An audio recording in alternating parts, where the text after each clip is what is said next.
Hey YouTubers, I'm new to video blogging, so let me apologize in advance for all the mistakes that are going to be in this video. My name is Adina, I'm 22 years old, and I had a weight loss surgery 4 months ago.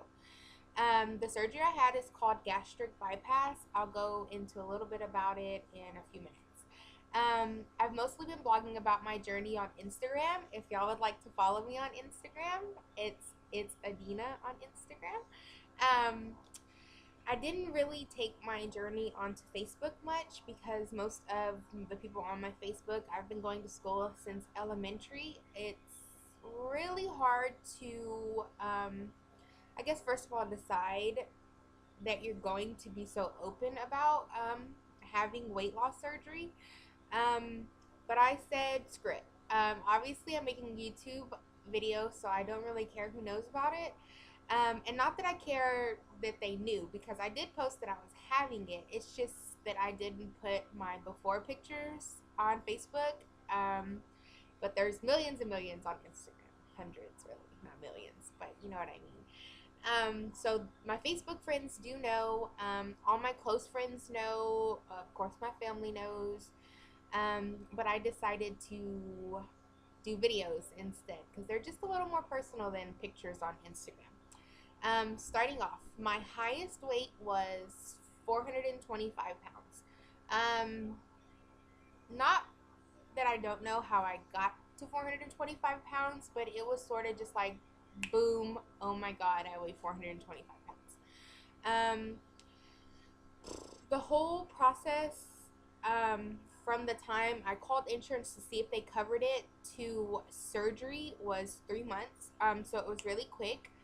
Not that I needed a lot of time in advance because my mother actually had the surgery 8 years ago, so I knew pretty much what to expect. The morning of surgery, I weighed 408 pounds. So 408 pounds is my starting weight. The difference between the 25 and the 8 was just from the liquid diet that they had me on. They make you do a 2-week liquid diet, or my surgeon made me do a 2-week liquid diet before surgery to shrink my liver. And so I did it for a week and a half, I'd say, and then they called me and said that they had to push back my surgery. So I cried all day, and then I said I'm going to get some Chinese food, and I did. And then the next day they called me and said, oh, we can reschedule, blah, blah, blah. And so I told them I'd like to redo my 2 weeks, and then we could have surgery, and that's what happened. So the morning of surgery, I was 408 pounds. As of yesterday, I weigh 103 pounds less. It's really exciting. As you can see, I'm smiling so much more nowadays. Not that I ever stop smiling, but just to not have an extra 103 pounds on you, you will not believe the difference in the way you feel, in the way that you look at things, in, I mean, everyday life. I've always been a bigger kid. I was always tall. Oh, I'm 6'1", by the way. So I was always the taller kid, the fat girl. I've been called the craziest names, the meanest names, hippopotamus, Godzilla. I've been called all kinds of things you could think of.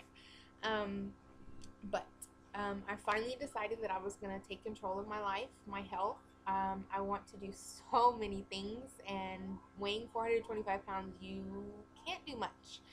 I was tired at work. I couldn't chase my students like I wanted to. Walking just from my classroom to the car was exhausting, out of breath. I live upstairs. Hello, dying. It was really bad. So, from the process, from me calling insurance, to the surgery was 3 months. I actually went through a place called Neweigh in Houston. That's Neweigh. So sweet, beyond sweet. They took care of everything for me. Someone that I actually work with went through them, and they suggested them to me after I told them that, I was just struggling and I couldn't get any bigger, and so on and so forth. So I called my insurance to see if they covered it, and then I called Neweigh and I let them know that I was extremely interested in getting surgery. Like I said, 3 months later, they had everything handled. All I had to do was as do the psych visits, the nutrition visits, the sleep apnea tests, all the all the prereqs, and then I was good to go. I did have complications after surgery. I had what's called a stricture. It's where where between my esophagus and my new stomach where they meet. I had a hiatal hernia that they had to repair during the actual bypass, and so the scar tissue that was created from that was actually closing my esophagus up. I was nauseous 24/7. I was throwing up to 18 times a day. When I say miserable, I was miserable. 5 dilations later, which is a dilation is where they go in with a balloon and then they stretch the hole to make it the right size. I'm so much better. I did suffer from those for about two months. It can occur again. Some people it happens often. Some people it'll happen again in 2 years. We're just gonna cross fingers that I don't ever have to go through that again. A little bit more about me. Let's see. I didn't really expect to, I guess, take it so far with what I was going to share with everybody. I thought I'd post, a little bit of before and after, or like lose weight and then post that I had lost weight or whatnot. But I've been extremely open about everything that's happened and or will happen or could happen or what I have to do now that I am a post-bariatric patient. A little bit about bypass. Let me read you a little thing I wrote the other day, or I saw it on a Facebook group, Bariatric Bad Girls Club, and so I decided to make my own little version. But if you don't know much about a bypass patient, this is what I made. It's really pretty. It says, I am a post-gastric bypass patient, row and Y. I cannot have NSAIDs as one dose could cause ulcers. This means orally, transdermally, or intravenously. Since my stomach is so little now, about the size of an egg, I can't really, obviously, I can't do or take things that people with regular stomachs can take. I cannot take large pills. They could get stuck in my pouch. They need to be cut or crushed. I cannot have sugar in my diet. Also carbonation. They both cause pain. Sugar substitutes are okay. Being a weight loss surgery patient, you do have to take vitamins because of all the rerouting of the intestines and whatnot. Your body absorbs vitamins differently now, so you have to constantly take them. What I take is I take a multivitamin, iron, calcium, B12, B1, vitamin D, a stool softener, a probiotic, biotin, carafrate, and omeprazole. So it's a lot of things to take on a daily basis.